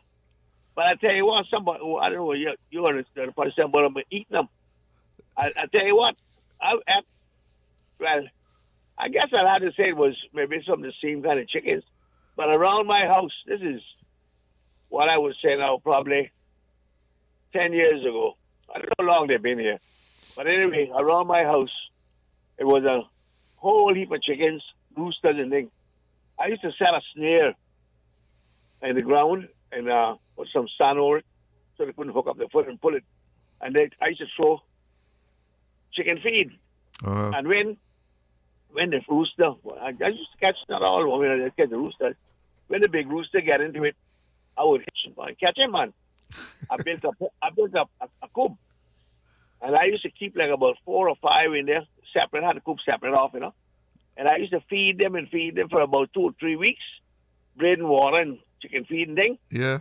I would take them out and I would kill them.